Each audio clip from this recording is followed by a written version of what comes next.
Hola, boa tarde o buenas tardes a todos. Bienvenidos a este panel de la tarde que trata sobre el tema panorama de la normativa sobre regulación algorítmica en América Latina y vamos a ver en forma específica auditoría de algoritmos e impacto social de estos temas. Mi nombre es Pablo Palazzi, yo soy abogado argentino y trabajo como abogado en un estudio jurídico Allende Ibrea o Allende Ibrea. eh, y también soy profesor de Derecho en la Universidad de San Andrés, ¿sí? Este panel está integrado por cuatro personas que van a hablar del tema. Ah, Gema, ahí llegó Gema, bueno, estamos todos. En primer lugar, a mi derecha les presento a Mercedes Eláscar, que es profesora de Derecho en la Universidad de San Andrés, en Buenos Aires. Luego tenemos a Nuria López, de Estudio Daniel Lo, que se dedica a temas de tecnología y protección de datos y habla muy bien castellano también. Luego tenemos online dos panelistas. Em, Tenemos a Humberto de Jesús Ortiz Rodríguez, que mm, habla castellano y portugués, con lo cual vamos a ver en qué idioma nos quiere hablar. Eh, es DPO de Whirlpool y nos va a comentar un poco cómo las empresas enfocan las auditorías y los análisis de implementación de algoritmos desde un punto de vista empresarial. Y finalmente tenemos a Gemma Golton Clavel desde España, que es fundadora de Éticas, que es una empresa que se dedica a hacer auditoría de programas IA. La conozco de hace mucho tiempo. Nos conocimos en Londres, en Privacy International. Y bueno, así que ella tiene mucho también tiempo, al igual que Humberto, en el área de datos personales. Y nos va a comentar un poco cómo funcionaría un programa. La idea es empezar a hablar. Em, y por favor, si tienen preguntas, levanten la mano, interrumpan. La idea es que esto sea más un diálogo, un diálogo entre todos los presentes, un diálogo constructivo y no una exposición de cada uno en forma isolada, ¿no? Pero bueno, vamos a empezar con Mercedes, que nos va a dar un panorama legislativo de la región, y después seguimos con Nuria. Adelante, Mercedes. Bueno, hola, buenas tardes a todos, muchas gracias por venir. Como dijo Pablo, vamos a empezar con un panorama normativo un poco amplio, podría decirse, porque no hay regulación específicamente sobre algoritmos.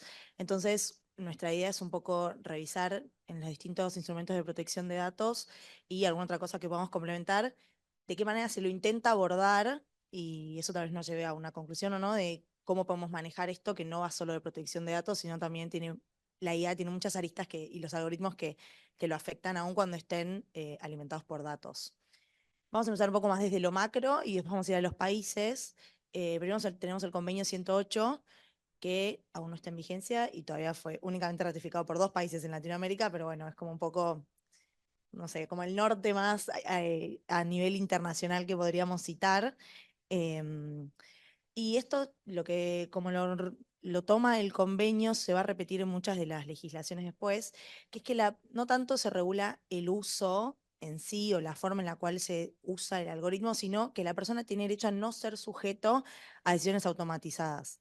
Esto afecta a los algoritmos porque las empresas o los responsables de tratamiento deberían tener alguna forma de implementar la posibilidad de ejercer este derecho. Es decir, no solo a raíz de este derecho también podríamos como deducir el deber de informarlo, porque para yo poder efectivamente ejercer ese derecho, tengo que saber que mis datos se están usando con decisiones automatizadas y que podrían afectarme y yo tener la posibilidad de ejercer ese derecho. Entonces, esto es lo más cercano que podríamos tener dentro del ámbito de la protección de datos a regular en algún punto los algoritmos. Si bien siempre que usen datos, muy probablemente le apliquemos toda la ley, pero esto va como bien puntual a eso. Sorry, ahí está. Después, más a nivel regional, seguimos con la Red Iberoamericana de Protección de Datos, que en la directiva de la red también lo regula muy parecido. Dice derecho a no ser objeto de decisiones que le produzcan efectos jurídicos o la afecten de manera significativa cuando se usan eh, de forma automatizada. Esto después lo vamos a ver que en las distintas. Sí, sí, pasa. Nosotros citamos Argentina, Brasil, Colombia, Ecuador, México y Uruguay. Ah, perdón, sí. Disculpa. Eh, Lógicamente, uno va a hablar de Brasil, va a hablar Nuria, pero podremos hacer como un repaso del resto de los países de Latinoamérica, que tal como vimos en los instrumentos anteriores, es bastante parecido el enfoque que tienen, mismo también porque al ser Argentina, México y Uruguay previos a GDPR, leyes que podríamos llamar de primera generación, si se quiere, em, tal vez no están tan ayornadas al nuevo mundo, o a la nueva forma de procesar datos, a la inteligencia artificial, si bien no es algo de hace 2 años, las leyes son un poco más antiguas, entonces los instrumentos que tienen pueden no ser tan actuales. Y lo que hace también que muchas veces las leyes, por temas gubernamentales, políticos de la región, no se actualizan de forma tan rápido como va la tecnología, entonces muchas veces las autoridades lo que hacen es regular a través de resoluciones, guías, recomendaciones, que de vuelta esto podría ser un problema también porque al ser una recomendación, muchas veces los responsables dicen, bueno, pero si no es obligatorio, tal vez no lo tenga que cumplir, y es como que esto redunda en eso que necesitamos como tal vez actualizar la regulación o tener una nueva, no sé, cada uno tendrá su propia opinión al respecto. Vamos a empezar por Argentina. La ley no dice nada, la ley es, como ya no sé si lo nombraron en el panel anterior o antes, la primera ley de Latinoamérica en protección de datos y del 2000, entonces no tiene nada de algoritmos ni decisiones automatizadas. Entonces lo que hizo la autoridad es sacar una resolución en 2019 que tiene como criterios de interpretación de la ley y mejor aplicación. Y dentro de esos criterios lo que hace es que la persona no tiene derecho a no ser sujeto, sino que una vez que es sujeto, esta es la diferencia en redacción, no es que no va a tener derecho a no ser sujeto, sino que tiene derecho a conocer la razonabilidad por detrás de ese algoritmo.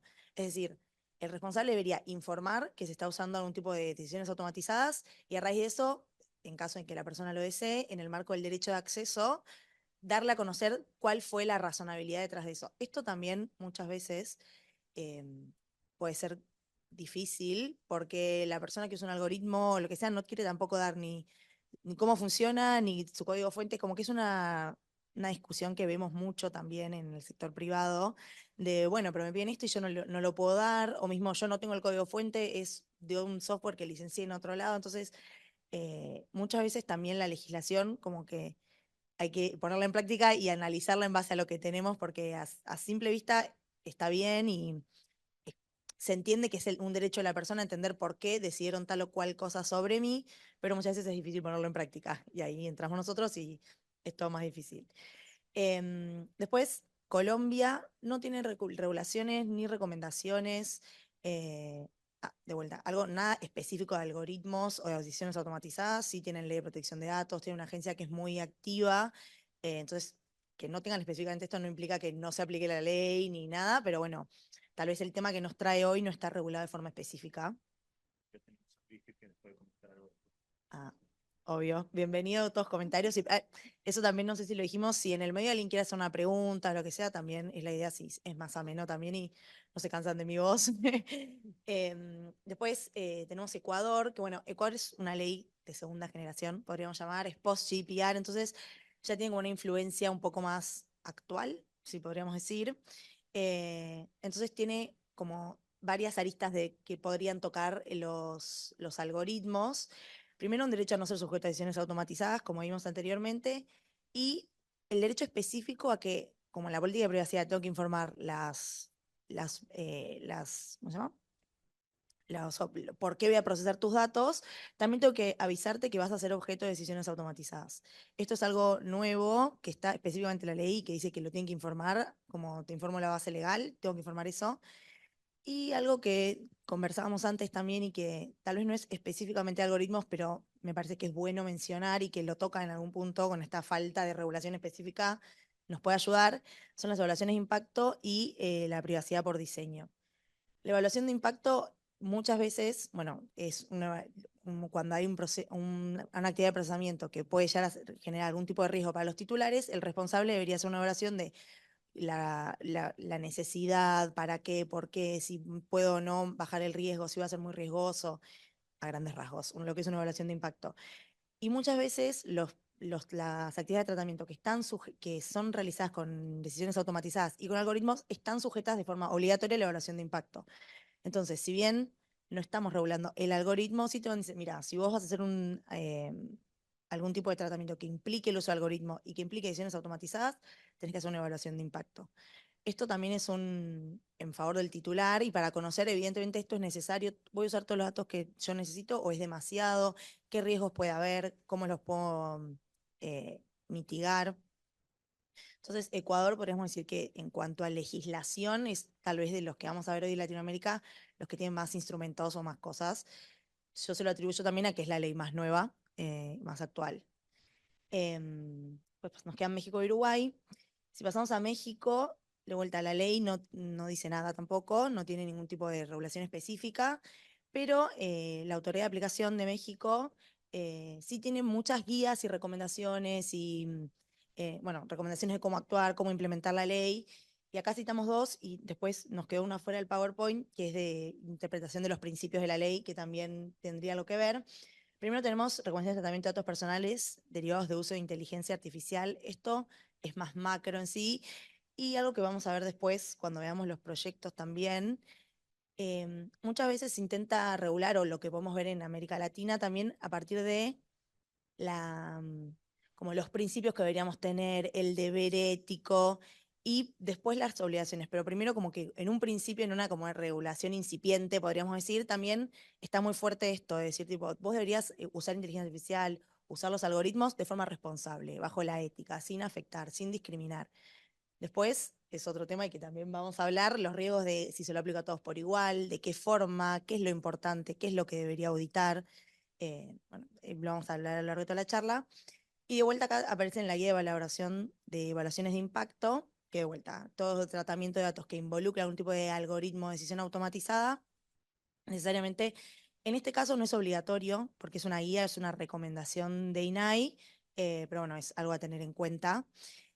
Y en la otra guía que nos quedó afuera del PowerPoint, hablaba de cómo aplicar los principios de la ley y habla del principio de responsabilidad. Y dice que para hacer efectivo el principio de responsabilidad es recomendable tener en cuenta la privacidad desde el diseño. De vuelta, esto Privacy by Design desde el principio, y creo que esto, si bien es importante frente a cualquier tipo de actividad de tratamiento, cuando hablamos de decisiones automatizadas, de algoritmos, es muy importante porque justamente después, tal vez al ser mucha cantidad de datos la que se procesa y tener un gran impacto, vemos el riesgo y la afectación muy rápido, o a mayor escala, podría decirse.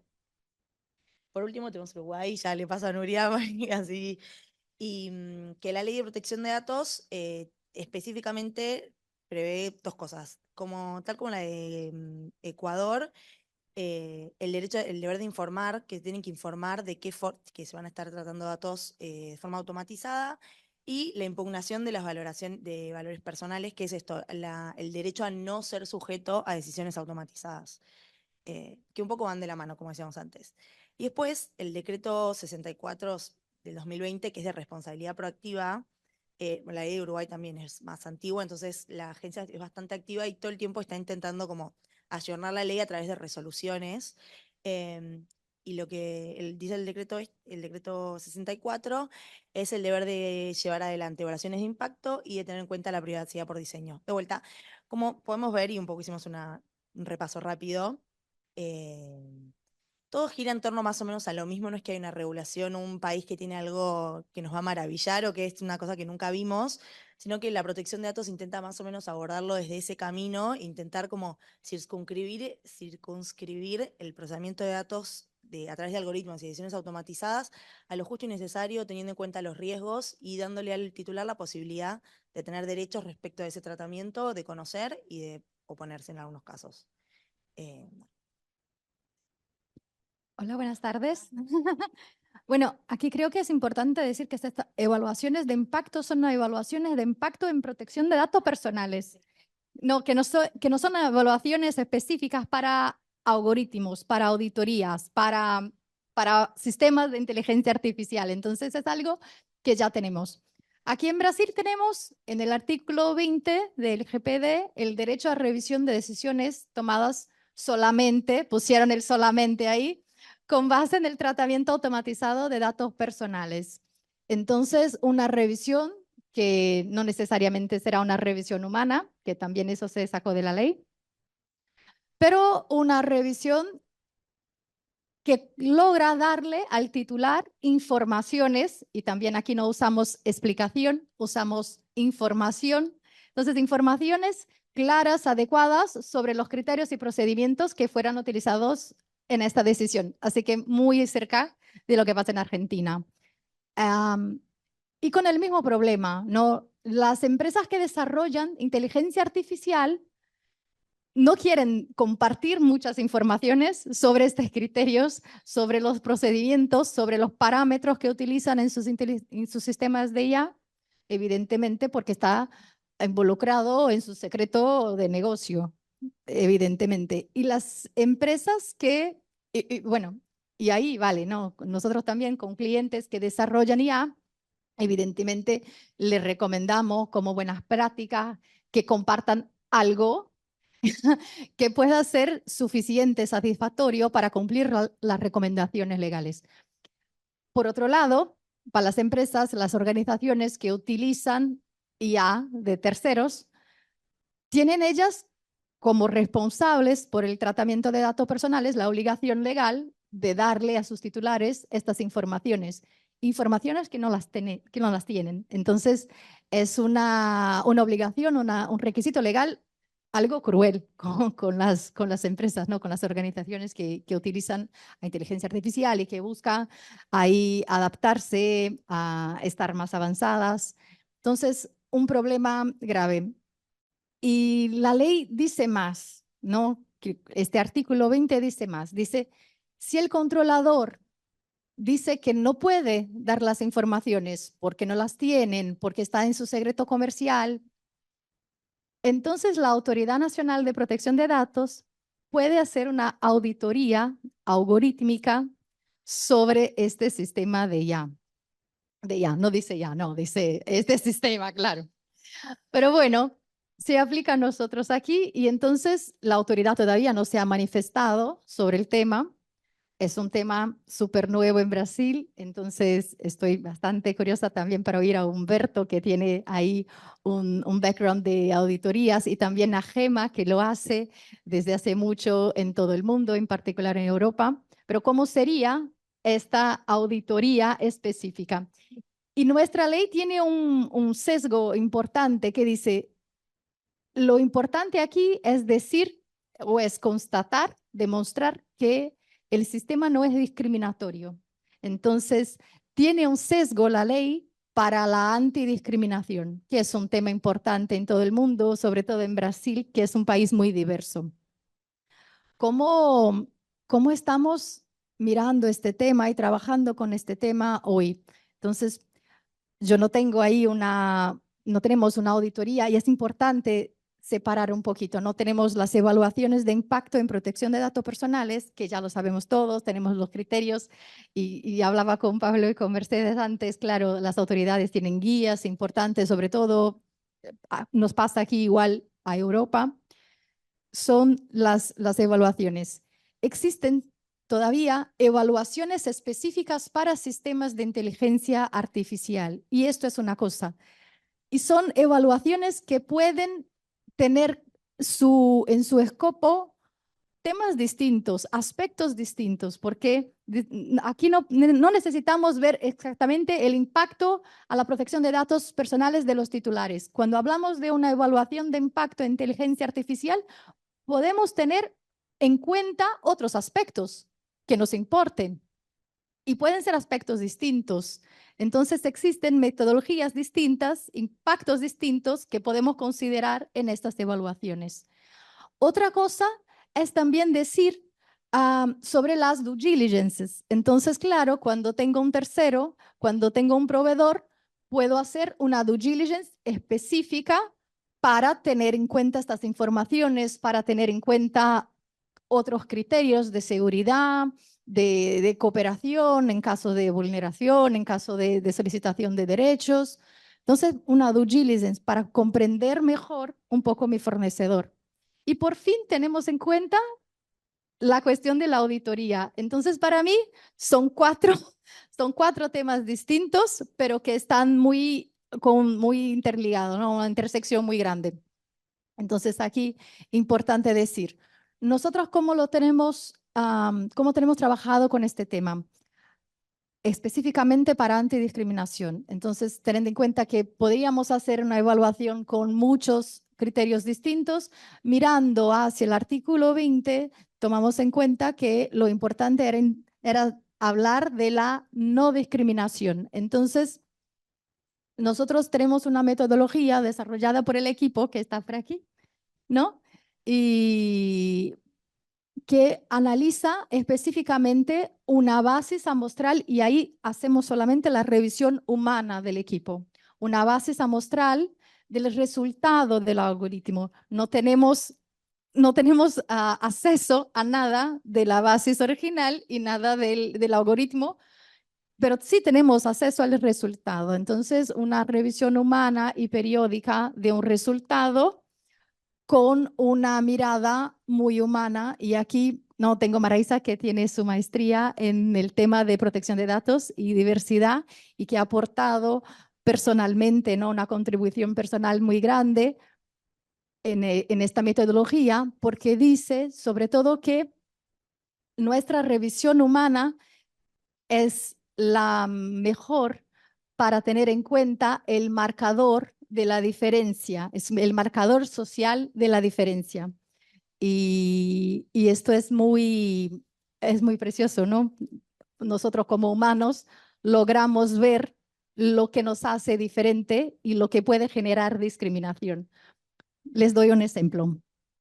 En una charla de estas en Nueva York de mujeres de tecnología, me dice una abogada neoyorquina, maravillosa, poderosa toda, me dice, ¿cómo se siente siendo una abogada latina en tecnología? Y yo me reí porque, bueno, en Brasil esto no es un tema, porque acá somos todos latinos. Entonces, para mí, esto no es un marcador social de la diferencia. Pero claro, cuando me voy a Estados Unidos con un nombre largo lleno de zetas, entonces sí, súper latina. Entonces allá, claro, esto es un marcador social de la diferencia. Y así que el equipo ha podido, en muchos casos, verificar lo que en aquel contexto específico, porque el contexto y es siempre una evaluación contextual, en aquel contexto específico que será un marcador social de la diferencia. ¿Aprendí bien? ¿Sí? Bueno. Sí, muy bien. Sí, ya hablamos. Damos la palabra Ah, a Humberto ahora para que nos cuente un poco. Sí, y a Gema. Hola, muy buenas tardes a todos. Un placer saludarlos hoy en la distancia de la ciudad de Bogotá. Y bueno, estando en Bogotá voy a aprovechar un poco para hacer referencia al contexto de América Latina. Un placer estar con todos mis colegas, tanto quienes están hoy en Brasil y con Gemma que está desde mi queridísima y adorada España. Casualmente, preparando el trabajo para este panel, estaba leyendo una guía sobre auditorías algorítmicas producida por Éticas y aprovecho para felicitar a Hetma y a todo su equipo, está excepcional. Como comentaban Pablo y Nuria al inicio, mi experiencia en el área de protección de datos tiene ya casi 20 años. E igualmente yo soy auditor en materia de protección de datos certificado en varios países. Cuando hacemos una auditoría en materia de protección de datos, tenemos que tomar en consideración una serie de elementos, particularmente la garantía del derecho a la privacidad y a las libertades fundamentales que tiene todo titular de datos personales. Cuando se me pregunta sobre auditorías algorítmicas y en sí cómo llevar la auditoría a la práctica, cuando estamos del lado de la empresa, la situación cambia completamente. Voy a ir directamente al área de algoritmos de inteligencia artificial y explicar un poco qué hacer en el antes, durante y después. Porque uno de los elementos fundamentales es garantizar la prevención. Cuando nosotros estamos trabajando dentro de una organización, y Nuria tocó un elemento básico, que es el due diligence, esa revisión, cuando queremos contratar a un proveedor, cuando queremos establecer algún tipo de alianza con un socio de negocios o parcero de negocios, como se diría en portugués, tenemos que estar conscientes y saber cuál es el nivel de adecuación que tiene ese proveedor o socio de negocios con relación a las actividades que vamos a ejecutar y particularmente en el respeto a la materia de protección de datos y a la inteligencia artificial. Si somos una empresa y estamos trabajando con un proveedor o socio de negocios que pueda aplicar inteligencia artificial para el tratamiento masivo de datos personales, pues indudablemente tenemos que tomar en cuenta cuáles son los riesgos que van a existir al respecto. Y cuando hablamos de evaluar esos riesgos, esa due diligence es esencial, porque nosotros vamos a evaluar cómo ese tercero está trabajando y particularmente cuáles serían las acciones o medidas mitigadoras que nosotros deberíamos aplicar en un momento determinado. Y a partir de esa evaluación inicial, de ese due diligence inicial, decidir si seguimos o no seguimos adelante con la relación con ese socio o proveedor de servicios. Imaginemos que nosotros hemos ejecutado esa evaluación, que ese proveedor o ese tercero, para llamarlo de forma genérica, ha estado en conformidad con los lineamientos que están establecidos en la legislación en los países donde puede existir legislación o está de acuerdo con las normas de compliance digital que puedan existir dentro de cualquier organización. Y aquí es importante también nosotros como organización entender si estamos haciendo uso de inteligencia artificial, cómo estamos preparados para eso. Lo primero, si estamos hablando solo de protección de datos, vamos a tener una política corporativa, una política global de privacidad y de protección de datos o de protección de datos y seguridad de la información. Y por otro lado, si estamos hablando de inteligencia artificial, una política global sobre inteligencia artificial que evidentemente debe estar adecuada regionalmente a lo que cada una de las regiones en las que operan, principalmente empresas multinacionales, exista y también a la legislación local o como yo siempre lo he denominado, estar adecuadas a un contexto global, local, regional, porque el mundo de hoy es eso, es un mundo global, local y regional. Adicionalmente, si ya nosotros estamos preparados, si ya nosotros hemos hecho una due diligence a ese tercero y ahora decidimos tener un relacionamiento con ese tercero a lo largo del tiempo, tenemos que ejecutar un monitoramiento permanente. Tenemos que dar una evaluación continua para ver si ese tercero sigue estando de acuerdo a lo largo del tiempo. Muchas veces escuchamos, ¿no? Es que yo revisé al tercero al inicio de la relación contractual, pero es que durante el camino pueden pasar muchas cosas. Es como una persona, puede estar bien, mañana puede tener gripe, dentro de una semana puede estar bien nuevamente y posteriormente tener alguna otra enfermedad. Cuando hablamos de una empresa puede ocurrir exactamente lo mismo y particularmente si estamos tratando datos, podemos tener incidentes con datos y esos incidentes con datos pueden generar consecuencias que tienen que estar siendo permanentemente evaluados. Por último, una vez que hemos terminado la relación contractual y ya empieza la división de las acciones que ejecutábamos como empresas, viene una auditoría de cierre, que sería lo ideal para saber si efectivamente todo se hizo como tenía que hacerse y si ya no existe ningún tipo de dato que esté continuando, que continúe siendo almacenado dentro de ese tercero y que pueda ser utilizado para la inteligencia artificial. A su vez, tenemos que considerar que durante esa relación contractual se pudieron utilizar esos datos para realizar cualquier tipo de entrenamiento de la inteligencia artificial, situación que ha estado muy de moda en los últimos días, particularmente en Brasil, con decisiones de la Autoridad Brasilera de Protección de Datos Personales. Y del mismo modo tenemos que tomar en consideración qué pasa y quién va a ser el dueño de los resultados de la utilización de esos datos y de la aplicación de la inteligencia artificial, lo cual nos lleva también a una serie de acciones adicionales. Si no tenemos una legislación, vamos a partir por una autorregulación, utilizando como base el principio de responsabilidad proactiva y en ese sentido vamos a establecer en nuestros contratos cláusulas o reglas del juego, como se diría en España, relativas al uso de la inteligencia artificial. ¿Cuáles son las reglas del juego que nosotros como empresa vamos a aceptar y cuáles son las reglas de juego que vamos a pactar cuando estemos trabajando con terceros en el uso de esto? Porque evidentemente uno de los elementos que tenemos que considerar es cómo evitar cualquier tipo de bias discriminatorio, como Nuria lo señalaba, en la ejecución de las acciones que podamos tener dentro de nuestra organización o situaciones que podrían derivar en una concurrencia desleal o competencia desleal, situaciones que pueden atrapar el desarrollo y la continuidad de los negocios. Cuando nosotros hablamos siempre de esta área, un elemento fundamental es garantizar la continuidad del negocio. Eso tiene que ser fundamental y yo tengo que garantizar la continuidad del negocio respetando los derechos y libertades fundamentales de los titulares que, en efecto, son los destinatarios de cualquier tipo de regulación al respecto. Cuando estábamos haciendo la presentación, a mis colegas que están en Brasil, estaban haciendo la presentación, uno de los elementos que se mencionó fue sobre la legislación existente. Y cuando se hablaba de Colombia, y me tomo aquí el punto para hablar, porque aprovechando que estoy en la ciudad de Bogotá, es de que efectivamente no existe una legislación específica sobre el área de algoritmos, pero la Superintendencia de Industria y Comercio, que es la autoridad colombiana en materia de protección de datos, sí ha venido haciendo un seguimiento a la utilización de esta inteligencia artificial por parte de los agentes de tratamiento.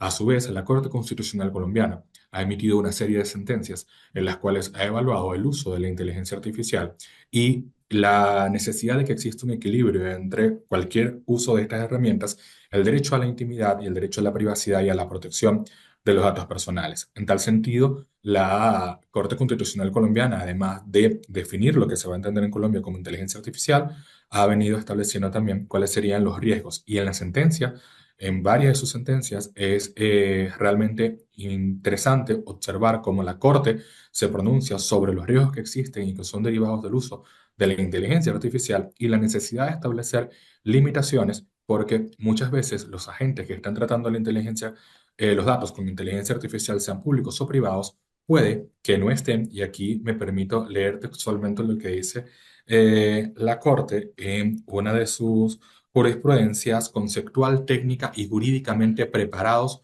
para la ejecución de esas actividades. Ese es un punto que realmente es interesante. En Colombia no existe una ley que regule la inteligencia artificial, no existe una ley que regule todo el uso de algoritmos, pero sí existe una política nacional de inteligencia artificial desde el año 2016. Hoy es posible encontrar 3 repositorios públicos por el uso de inteligencia artificial en las instituciones que integran la administración pública colombiana y al respecto, la propia Corte Constitucional, la Superintendencia de Industria y Comercio y otras autoridades locales se han pronunciado sobre cuáles serían los elementos que se deben considerar. En particular, la Corte ha sido bien enfática en establecer la necesidad de ejecutar un juicio de proporcionalidad y entender ese juicio de proporcionalidad como base para poder establecer entonces ese equilibrio necesario para que lo que se haga con los datos y con la utilización de los algoritmos sea realmente adecuado y que tenga como norte fundamental siempre respeto a los derechos y libertades fundamentales. Te doy la palabra, retorno la palabra para el panel y posteriormente le comentaré otros elementos desde la práctica empresarial. Muchas gracias, Humberto. Gemma, te damos la palabra y recuerden que si tienen alguna pregunta concreta pueden levantar la mano y hacerla. Muchas gracias. Buenos días. Soy española, pero vivo en, en Estados Unidos, vivo en Nueva York. Así que, Humberto, me sabe mal no conectarme desde mi ciudad natal, Barcelona. Me conecto desde mi ciudad de acogida en Nueva York. Muchas gracias por la invitación, por el panel. Además, muy oportuno. Estamos trabajando con UNDP en temas de inteligencia artificial en América Latina y es una parte del mundo en la que siempre hemos tenido el privilegio de poder colaborar de forma muy cercana. Igual para enmarcar nuestro trabajo, comentó antes Pablo, creo, llevamos en Éticas muchísimo tiempo haciendo auditorías y la verdad que es un gusto hoy, como tantos años después, creo que hicimos la primera hace como 7 años, ver cómo las auditorías están en el centro del debate sobre la regulación de la inteligencia artificial y de las decisiones automatizadas. Y creo que eso explica un poco nuestra posición. Nosotros no somos actores de compliance, no nos interesa crear los mecanismos que hay que desarrollar cuando la compliance se ha establecido. Nosotros lo que hacemos es darle forma a la compliance. Es decir, en innovación lo que ocurre muchas veces es que aparecen nuevos sistemas, nuevas soluciones para los cuales no tenemos un buen conocimiento de cuáles son los riesgos, cuál es el funcionamiento, con lo cual el reto no es tanto crear los mecanismos de compliance, sino crear ante qué hay que hacer compliance, qué es lo que hay que cumplir para que esto funcione bien. Con lo cual nuestra perspectiva no es tanto qué dice la ley, sino qué debería decir la legislación y qué deberían hacer los desarrolladores e implementadores de estos sistemas para asegurar que las personas usuarias o afectadas por esos sistemas son efectivamente protegidas por esos sistemas. Y en este proceso aprendimos mucho de GDPR, de la legislación de protección de datos en Europa. GDPR, y me permitiréis mucho el candor, pero he estado demasiado metida en todo el proceso de aprobación inicialmente, después de desarrollo, creo que mi frustración está justificada. GDPR ha llevado en Europa, y me temo que en todo el mundo, a una situación en la cual la compliance, el cumplimiento del marco normativo, se ha convertido en una fachada. una fachada llena de documentos, llena de impact assessments, de checkboxes, pero en la cual muchas veces estos documentos y esos checks no reflejan para nada la tecnología que está detrás. Se ha separado el cumplimiento de qué tiene que hacer la tecnología para proteger personas de lo que realmente dicen esos documentos. Yo he hecho muchísimos impact assessments en los cuales no he tenido ningún tipo de acceso a las dinámicas de datos, con lo cual eran impact assessments que no reflejaban un sistema real y que además no generaban ningún incentivo dentro de esas organizaciones para que cambiaran formas de trabajar con esos datos. Con lo cual, con inteligencia artificial, nuestro posicionamiento es que no nos podemos permitir el mismo problema. Porque lo que ocurre cuando separamos la compliance de decisiones técnicas es que desprotegemos a las personas. Hay sistemas de inteligencia artificial y sistemas de datos que están ocasionando problemas graves a individuos y están creando, sobre todo con inteligencia artificial, una generalización de dinámicas de discriminación que no pueden ser validadas por la regulación. Tenemos que tener mecanismos que nos permitan realmente proteger a las personas y asegurar que hay un tratamiento equitativo cuando estos sistemas funcionan. Con lo cual, con las auditorías, nuestro reto, ¿cuál ha sido? ¿Cómo podemos construir mecanismos de inspección de la tecnología que nos permitan reconciliar la compliance con el desarrollo tecnológico? Y la auditoría es la pieza que nos permite hacer eso. Es la pieza que nos permite como transitar la última milla de la implementación de la regulación y la última milla de la protección de las personas. ¿Qué ocurre entre los estándares, los principios legales? Queremos que la tecnología no sea discriminatoria, queremos transparencia, queremos un montón de principios que deben operativizarse en especificaciones técnicas. La auditoría valida que existen esas especificaciones técnicas para asegurar esa compliance. Con lo cual, lo que hemos hecho estos 7 años es aprender del sector y crear mecanismos de inspección de la inteligencia artificial que nos permiten realmente verificar si hay personas que están siendo impactadas de forma diferente por el hecho de formar parte de alguna categoría protegida, por el hecho de ser mujeres, por el hecho de ser personas de color, por el hecho de tener una edad específica, por el hecho de estar ubicados geográficamente en un sitio específico. Las dinámicas de discriminación que nos encontramos en los sistemas son múltiples. Este proceso que hemos estado haciendo durante muchos años con una dinámica de consultoría, precisamente por la necesidad de escalar el impacto de lo que hacemos y de hacerlo lo más técnico posible, desde este año tenemos también software de auditoría algorítmica. Tenemos una plataforma para auditar sistemas de decisión automatizada que permite a los equipos técnicos tener información en tiempo real de cuál es la performance de sus sistemas en relación con esas categorías protegidas. Con lo cual, lo que estamos creando es un marco de auditoría que tiene 3 layers principales. Un layer es de governance, que nos permite ver si las organizaciones cuentan con esos impact assessments, con esa conciencia de la existencia de riesgos y ese plan para mitigarlos, si cuentan con los perfiles, las personas adecuadas para asegurar el desarrollo e implementación de esos sistemas de una forma que sea acorde a la ley, pero también no dañina para la población y no genere ningún tipo de impacto negativo sobre individuos o la sociedad, con lo cual una auditoría al nivel de governance, y para eso existen además muchísimas soluciones, incluso de software, que permiten a las empresas tener ese layer, que es importante pero jamás suficiente, y creo que es lo que nos pasó con GDPR. La auditoría o cualquier inspección se queda al nivel de inspeccionar la fachada, sin ver si realmente esa fachada tiene después relación con lo que existe detrás de la fachada. Con lo cual hay un segundo nivel importante, pero de nuevo no suficiente, es la auditoría del modelo. Cuando vemos temas de métricas de modelo, desde accuracy, recall, perdón que los términos son todos en inglés, pero en ingeniería esto en inglés, accuracy, recall, pero también fairness metrics. Hay una gran comunidad de ingenieros comprometidos con temas de igualdad que llevan mucho tiempo desarrollando cuáles son las métricas de justicia que podemos desarrollar para hacer ese testeo técnico de esos modelos, y eso es lo que esa auditoría de modelo la pueden realizar los desarrolladores, que son los que tienen acceso a esa información. De nuevo, muy importante, la ley de Nueva York, la 144, que obliga a la auditoría de sistemas de inteligencia artificial utilizados para la selección de personal, se centra precisamente en ese layer, en esa capa de auditoría de modelo. de métricas clave del modelo. Pero la capa más importante, imprescindible y sin la cual las otras dos no tienen sentido y pueden llevarnos incluso a validar sistemas muy problemáticos, es la auditoría de impacto. Y es cuando auditamos qué ha ocurrido realmente. Con la de governance auditamos que tenemos los mecanismos y los recursos para abordar los problemas y el conocimiento para abordar los problemas.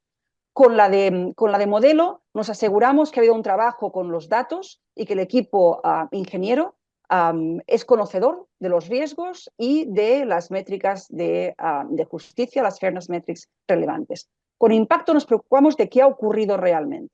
¿Quién recibió ese lugar de trabajo? ¿Quién accedió a cuál universidad cuando utilizamos inteligencia artificial para determinar acceso a universidad? ¿Quién esperó en la sala de urgencias más y quién esperó menos dependiendo de sus dolencias? Tenemos mucha inteligencia artificial utilizada ahora mismo para optimizar espera en sala de emergencias en hospitales. ¿Quién accedió a un préstamo? Es decir, ¿cuál es la decisión final? Y eso los ingenieros no tienen ninguna visibilidad de eso. Cuando uno desarrolla un modelo de inteligencia artificial, lo hace en condiciones de laboratorio. Un poco para hacer un símil que creo que se entiende. La auditoría de impacto es como el ensayo clínico, en cierta manera.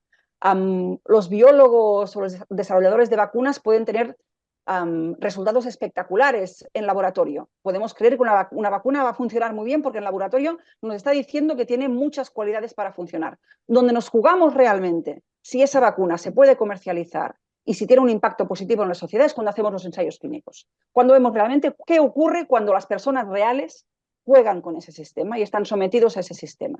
La auditoría de impacto nos permite hacer eso tanto antes del release, antes del lanzamiento del sistema, como después la auditoría de impacto actúa como un mecanismo de supervisión en el mercado. La auditoría de impacto es una auditoría que se realiza de forma periódica y que recoge datos de cuál es ese impacto. Y solo juntando esas tres capas de auditoría conseguiremos tener un mecanismo de inspección robusto que se asegure de que se protegen derechos en la inteligencia artificial y de que las empresas tienen incentivos no solo para cumplir en el papel, sino para cumplir en la práctica y cambiar los procesos técnicos necesarios para asegurar que esos sistemas impactan sobre la sociedad de formas justas, pero también de formas eficientes. Al final, si estamos haciendo que alguien espere más en una sala de urgencias por su género y no por su dolencia, estamos tomando una mala decisión. Y eso es importantísimo. Lo que vemos muchas veces, las decisiones sesgadas son malas decisiones, con lo cual el tema que enfrentamos no es solo un tema de compliance, es un tema de performance. Si queremos que los sistemas de inteligencia artificial funcionen bien, la auditoría de temas de sesgo, alucinación en los sistemas de lenguaje natural, etcétera, etcétera, son temas que se tienen que abordar como desafíos de performance, de cómo funciona el sistema y si el sistema funciona bien. Un sistema altamente sesgado, lo que nos encontramos, normalmente la auditoría de impacto, cuando nos centramos en sesgo, si encontramos sesgo, ese sesgo es un indicador de muchos otros errores y muchas otras disfunciones en ese sistema y en ese modelo.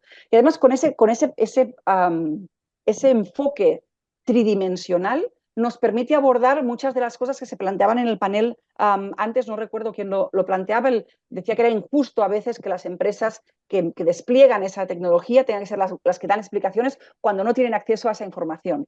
No tener acceso a la información no es excusa para no cumplir, para no asegurar que esas decisiones son justas. Pero además tener la auditoría de impacto donde pone precisamente el foco es en quién utiliza esa información. Nuestros mayores clientes no son tanto los desarrolladores como los implementadores. Cuando una gran cadena como Walmart en Estados Unidos utiliza inteligencia artificial para reclutar, la responsabilidad de a quién acaba reclutando es de Walmart.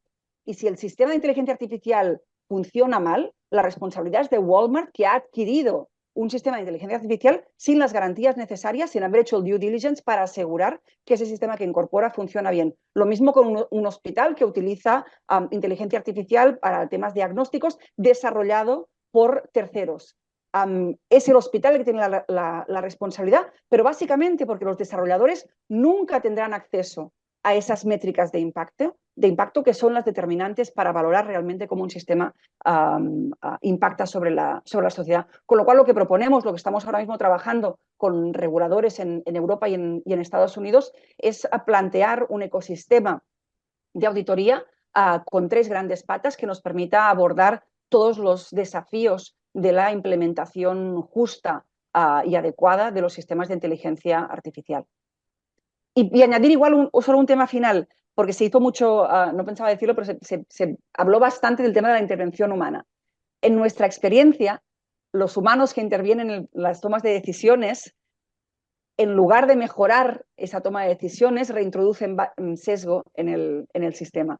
Nuestra experiencia con el human in the loop, con el humano en el bucle, no es positiva.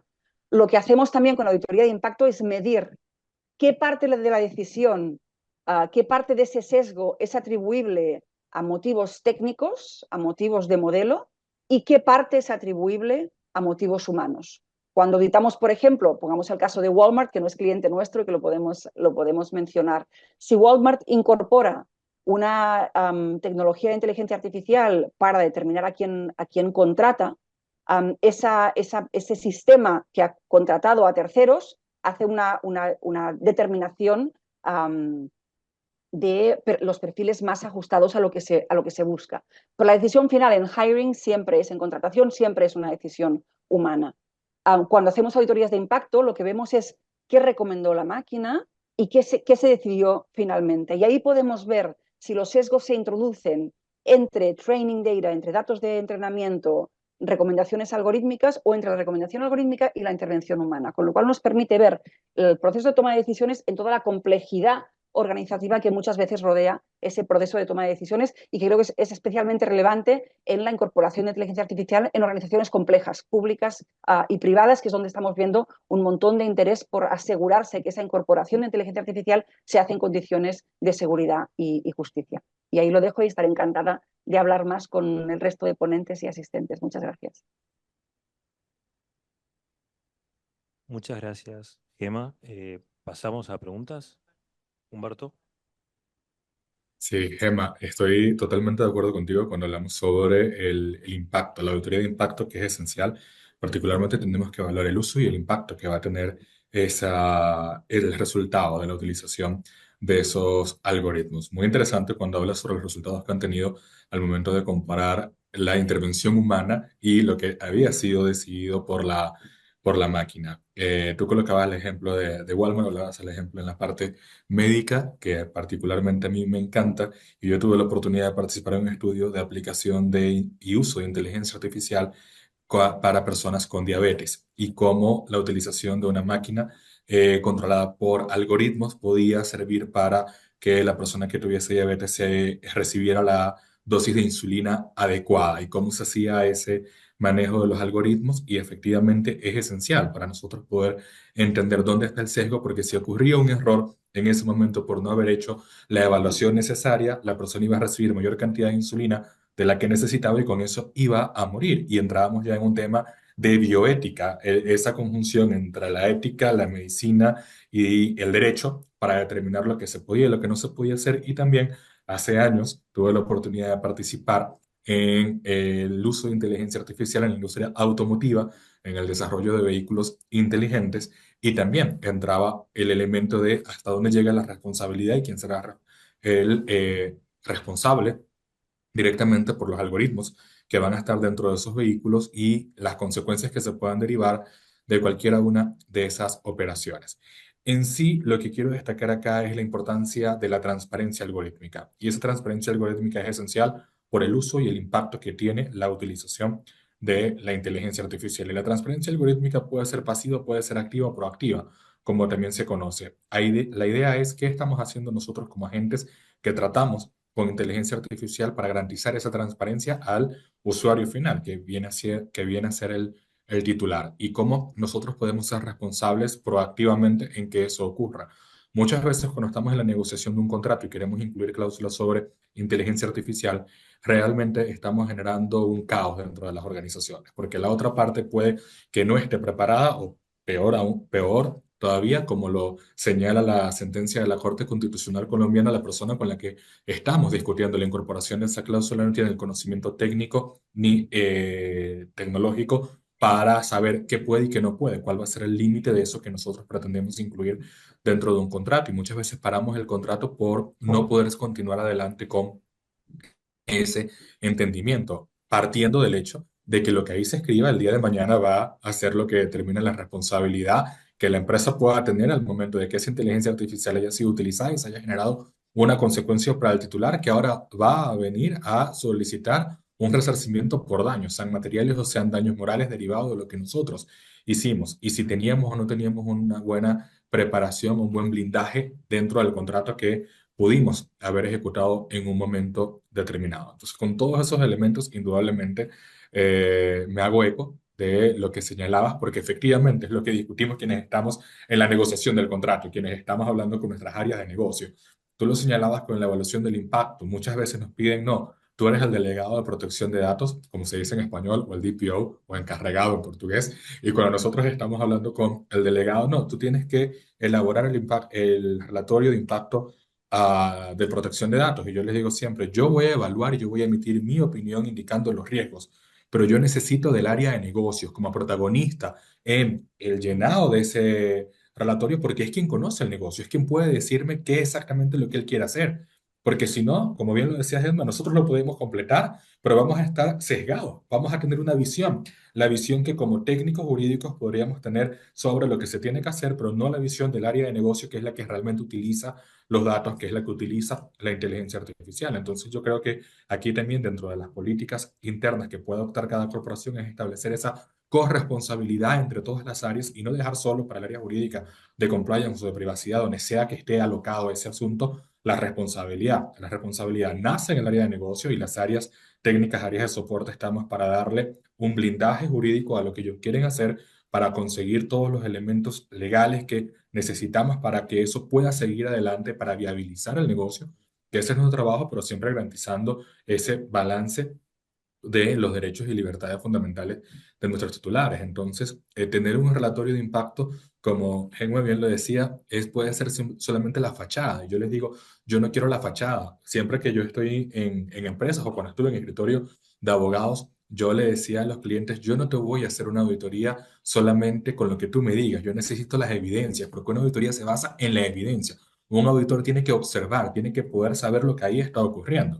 Y podemos tener dos tipos de auditoría. Una auditoría que se quede solo en el documento, la auditoría de fachada, o la auditoría que realmente va en portugués se dice mergullar, que va a entrar en las profundidades para poder saber lo que está ocurriendo. Y ahí la evidencia es fundamental. Casualmente yo revisaba hace unas horas un contrato en el que estábamos hablando sobre una cláusula de auditoría y la parte decía, es que yo no te puedo permitir que entres a mi sistema para auditarlo. Yo, pero es que yo necesito auditar tu sistema porque lo que estoy contratando es tu sistema. Si tú no me permites auditar el sistema, yo estoy haciendo una contratación basándome en lo que tú me dices y en la buena fe, que si bien es cierto en materia contractual, la buena fe contractual existe, si yo quiero ser realmente responsable, proactivamente responsable, yo necesito dar un paso adelante, porque yo voy a estar cuidando la responsabilidad de la organización, yo voy a estar cuidando a mis clientes y yo voy a estar garantizando que lo que se haga cumpla por lo menos con lo mínimo necesario para un buen hacer de las cosas. Entonces, esos son elementos que tenemos que considerar todo el tiempo cuando estamos trabajando en esta área y regreso la palabra para el panel.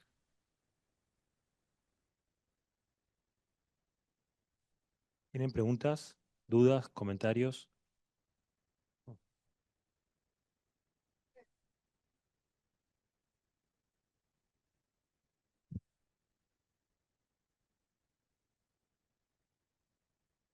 Ahí está. Bueno, gracias. Mi nombre es Franco, soy de Access Now. Quería hacer una pregunta a Gema. Ella habló sobre las auditorías en 3 dimensiones y quisiera que las repasase, si es posible, que volviese a describir cuáles son esas 3 dimensiones. Sí, claro. Auditoría de governance, de gobernanza, auditoría de modelo y auditoría de impacto. No sé si quieres que entren solo mencionarlas o entrar en el contenido. Dijo un poquito así, con una sonrisa, un poquito. No, la de governance establece que existe una valoración de impacto, que se conocen los riesgos y que existen los mecanismos organizativos para abordar esos riesgos, que existe pues una persona responsable de la inteligencia artificial, en lo que sería en protección de datos un DPO, pues existe una persona parecida, que existen esos documentos, que hay una conciencia del riesgo y una capacidad de abordarlos. También en ciertos casos que hay mecanismos para buscar lo que en inglés llamamos redress. Si una persona afectada se ve impactada negativamente por ese sistema, que existan mecanismos para, igual que en protección de datos hacemos los derechos ARCO, ¿no? No me salen las palabras en castellano, la solicitud de que se cambien nuestros datos, o sea, que existen mecanismos, o sea, que existe eso es un poco la fachada o el andamio, la estructura para abordar los desafíos éticos, legales de un sistema. La auditoría de modelo básicamente son métricas de modelo. He hablado de algunas, accuracy, recall, pero sobre todo las fairness metrics. Hay un montón de fairness metrics que se pueden elegir. Si alguien tiene curiosidad, la conferencia FACT, que además creo que este año fue en Brasil, Fairness and Transparency, algo, es el punto de encuentro de todos los expertos que trabajan desde una perspectiva técnica en el tema de las métricas de modelo. Y finalmente la auditoría de impacto, que lo que hace es coger todas esas valoraciones y ponerlo en relación con lo que realmente ocurrió. Lo que hace la auditoría de impacto es recoger datos sobre impacto. Qué es lo que ocurrió, cuántas personas recibieron cualquier bien vinculado a esa decisión automatizada, y si hay algún tipo de sesgo en la entrega de esos servicios. Perfecto, gracias. Minha pergunta é para a Gema. Eu vou tomar a liberdade de fazer a pergunta em português e por isso eu vou falar um pouco mais devagar, mas se houver Obrigada. necessidade, a Núria faz a tradução. Você mencionou a conferência FACCT, Fairness, Accountability and Transparency, da ACM. Por um acaso eu estive nessa conferência há um mês atrás aqui no Rio de Janeiro, e um dos trabalhos apresentados lá, inclusive o trabalho que ganhou o prêmio de melhor trabalho, escrito pelo Jacob Metcalfe e outros, foi justamente sobre a Lei 144 de Nova York.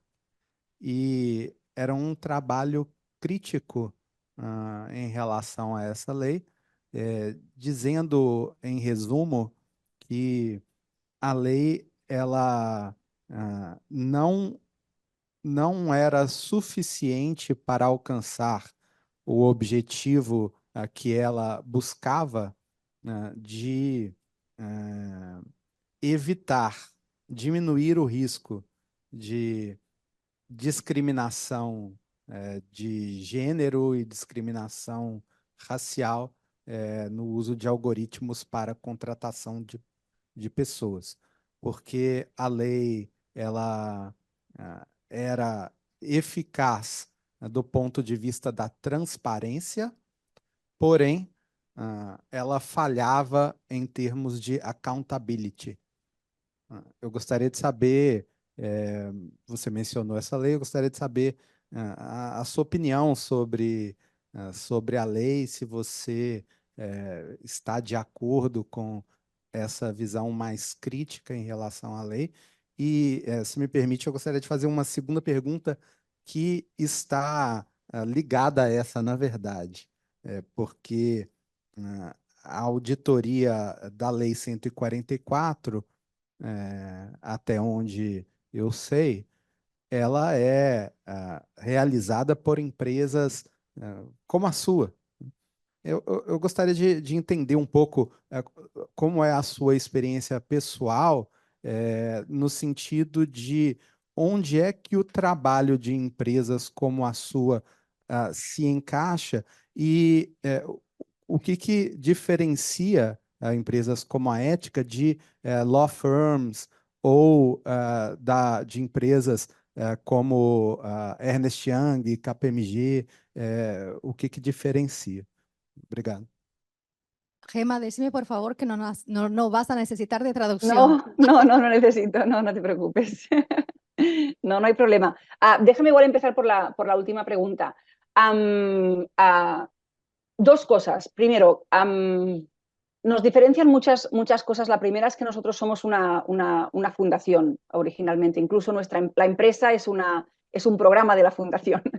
Pero es verdad que la empresa tiene inversores y tiene un objetivo de lucro, pero lo que nos mueve es el impacto, lo que nos mueve es proteger personas. Pero más allá de nuestras intenciones, es importante que el espacio de la auditoría algorítmica no dependa de la buena voluntad de los auditores algorítmicos. Con lo cual, lo que estamos creando son los mecanismos para asegurar que la profesión se desarrolla en condiciones de independencia. Y aquí es muy importante la creación ya el año pasado de la Asociación Internacional de Auditores Algorítmicos, en la que está Cathy O'Neill, está Jake Metcalf, que es un buen amigo, está Ruman Chowdhury. Las personas que en ese momento conocíamos que tenían experiencia práctica en auditar, las invitamos y ahora tenemos ya como una organización profesional que lo que hace es sentar los estándares. Lo que hace independiente a un auditor es que el auditor no está sujeto a las demandas o exigencias de un cliente, sino a las normas de la profesión. Un auditor financiero lo que tiene que hacer es aplicar una norma. Y lo que determina su implicación con el cliente es el cumplimiento de esa norma. Con lo cual el cliente no puede decir, no quiero que audites esto. Estás contratado para auditar y hay un procedimiento que hay que seguir. Lo que estamos haciendo con la IAAA, esta organización internacional, es crear precisamente cuáles son las obligaciones de los auditores para que no dependa de nuestra buena voluntad o de nuestro compromiso con la igualdad en el mundo, sino que tengamos como profesionales unos estándares que tenemos que seguir cuando hacemos ese trabajo para que ningún cliente nos pueda decir esto que has identificado en lo que quedó mal, quítalo del informe. El informe estamos diseñando precisamente un formato de informe muy claro, unas exigencias de transparencia de partes de ese informe. Es decir, que el objetivo es que no sea el auditor el que decide, sino que lo que decide es nuestra profesión, cómo hacemos ese engagement con nuestro cliente. Con lo cual, la principal diferencia de Éticas ahora mismo es que formamos parte de una organización que nos hace responsables a nosotros. It holds us accountable. Nosotros somos accountable a la IAAA, que es la que crea ese marco. Después, el tema de la 144. Yo estoy muy de acuerdo con el enfoque crítico de Jake y el resto de autores. No comparto el análisis que hacen.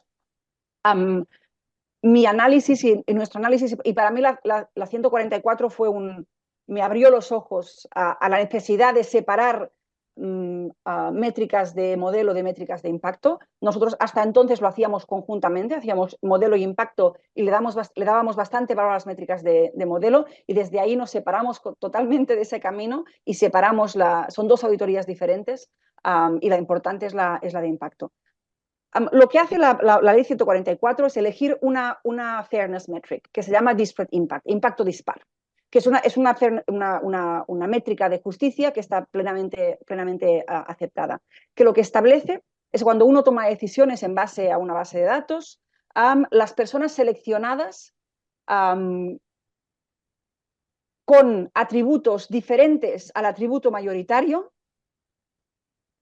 deben ser incorporadas como mínimo en un 80% de la ratio a la cual se incorpora. Os lo voy a explicar con un ejemplo.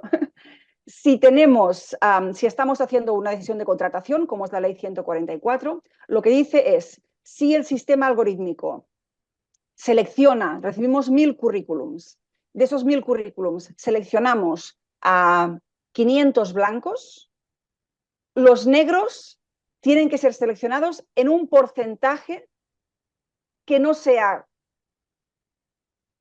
el 80% menos de la selección de los blancos. Es decir, tenemos 1000 currículums, 500 personas blancas, el 50%.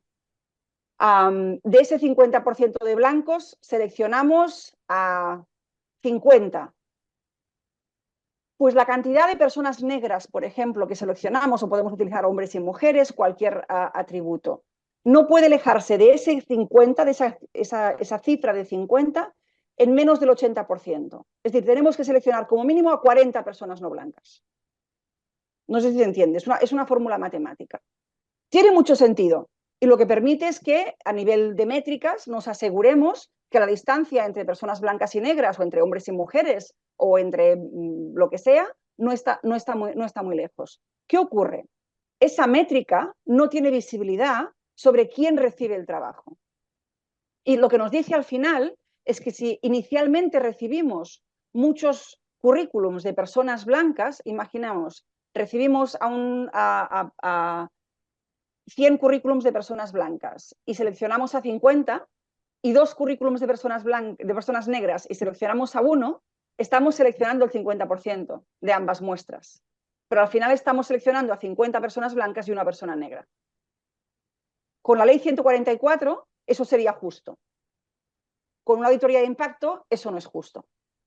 Porque los negros, si en la población americana son el 20%, los negros deberían acercarse al 20% de representatividad entre los contratados, no entre lo que predijo el modelo que iba a ocurrir. Entonces hay una diferencia clave entre la visibilidad que tenemos cuando hacemos métricas de justicia en el modelo y lo que ocurre finalmente en el mundo real. Y esa distancia puede estar determinada por temas de presupuesto, por incorporación del human in the loop, por temas de supply chain, porque hemos utilizado una tecnología de terceros para hacer la primera selección y después tecnología de otro tipo para hacer la segunda selección que acaba con el resultado final. Pero lo que nos permite la auditoría de impacto es medir los atributos de las personas que forman parte del proceso de toma de decisiones, medir su relevancia en diferentes modelos y establecer cuándo están perdiendo esa relevancia. Y ahí poner la responsabilidad del cumplimiento en una fase concreta que puede ser técnica, sociotécnica o totalmente social y organizativa. Mi gran crítica con la ley 144 es que da un certificado de justicia, de fairness, de equidad a sistemas que pueden ser profundamente no igualitarios, como el caso que he comentado. Tú puedes contratar a 50 personas blancas y a 1 persona negra y con la ley 144 puedes tener un certificado de justicia y equidad.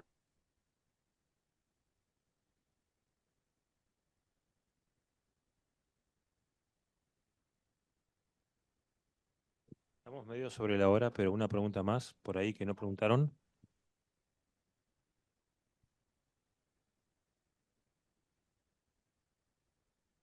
Hola, muy breve para no quitar mucho tiempo. Quizás para Mercedes, pero si alguien más quiere lo puede responder. Y es si es que dentro de esta mirada comparada que han tenido, han encontrado ya deberes de transparencia algorítmica puestos de manifiesto, quizás no, si no legislativamente, por lo menos de casuística que ya se haya producido. Hola, ahí está. No puntualmente, o yo por lo menos no he visto en protección de datos personales, es algo que nos quedó por fuera del slide porque nos pasamos, pero vemos sí mucho ahí proyectos de inteligencia artificial que por el momento, propio de la región, creo yo, nunca terminan de aprobarse o no pierden estado parlamentario. Entonces, más en el marco de inteligencia artificial se reclama como de forma específica, tal vez principio de transparencia algorítmica. Eso sí, yo lo he visto en el proyecto de Argentina, creo que está, en Brasil, bueno, en Brasil, y creo que en Perú hay uno ahora que también, si no me equivoco.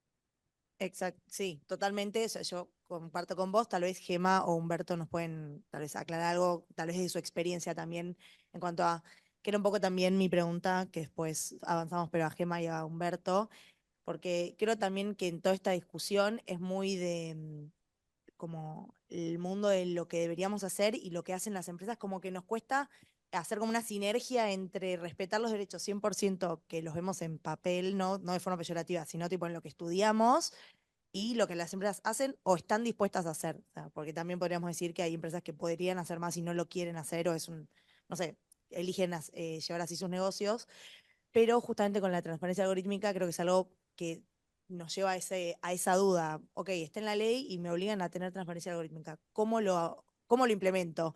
¿Cómo hago? Sin mostrar secretos comerciales, sin estar en, no sé, incumplir un contrato con mi proveedor de servicios.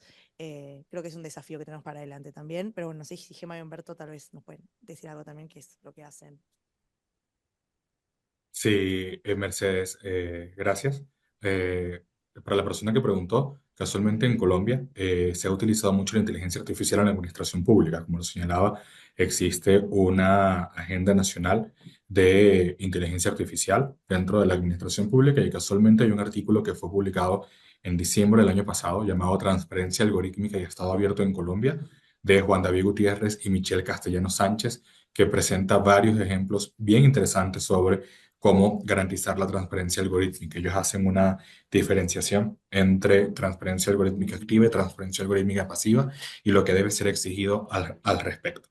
En otras latitudes fuera de América Latina encontramos todo el avance que ha tenido también España al respecto, una visión que podría ser todavía mucho mejor, pero como lo ha señalado Hegma, tenemos varios niveles de auditoría en lo que estamos haciendo. Sin embargo, la Agencia Española de Protección de Datos tiene una guía sobre cómo realizar auditorías para agentes de tratamiento que utilizan o emplean inteligencia artificial. No en tanto, es importantísimo, no en tanto. Sin embargo, es importantísimo dejar sobre la mesa, como bien lo ha señalado Hetman, existen tres niveles de auditoría y ahí tendríamos que ver exactamente qué queremos evaluar.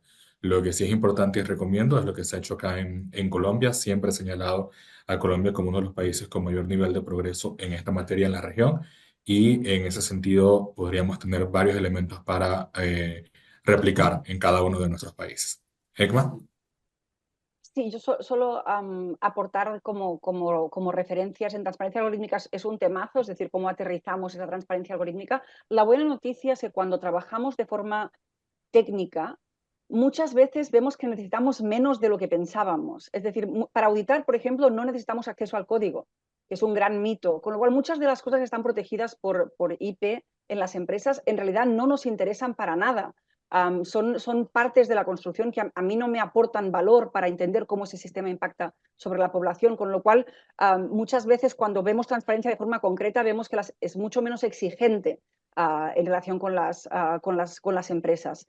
Como material de referencia, por una parte, hicimos para el Gobierno de España, reguló la transparencia algorítmica en las relaciones laborales y realizamos la guía para el cumplimiento, la guía del Ministerio de Trabajo para la transparencia algorítmica, que se llama Guía de Información Algorítmica, que incorpora una serie de preguntas que los agentes sociales, sindicatos y trabajadores pueden utilizar para saber qué es esa transparencia algorítmica y para preguntar a esas empresas. Y además recientemente el European Data Protection Board hizo público por fin un trabajo que realicé con ellos el año pasado, en el que hicimos una checklist de auditoría algorítmica.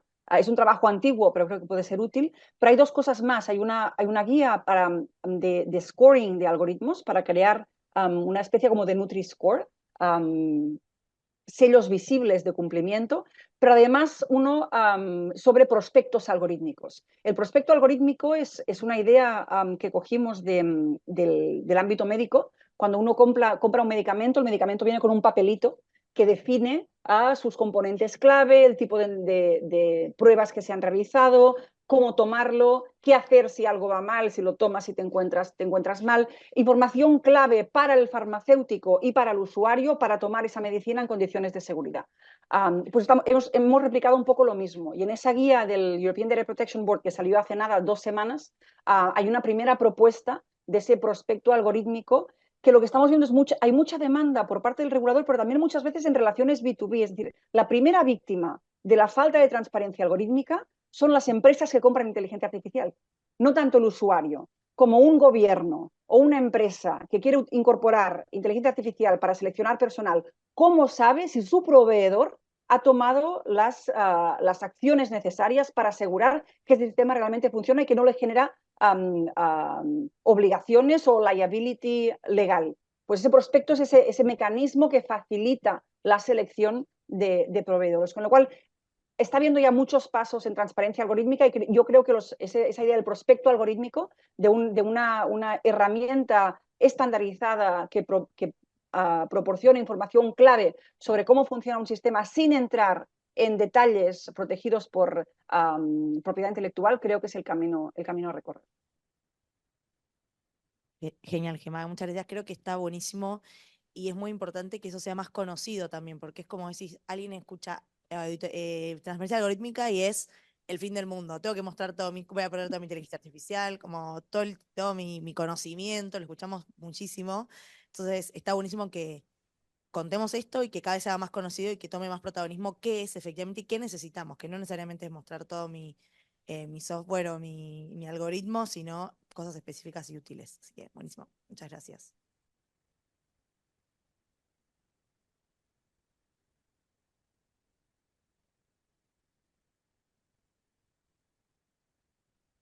Bueno, si no tenemos más preguntas, estamos pasados 10 minutos y tienen que tomar café y pasar al otro panel. Así que les agradecemos a todos y a los expositores.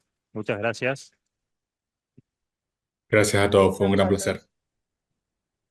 Gracias, Humberto, Gema.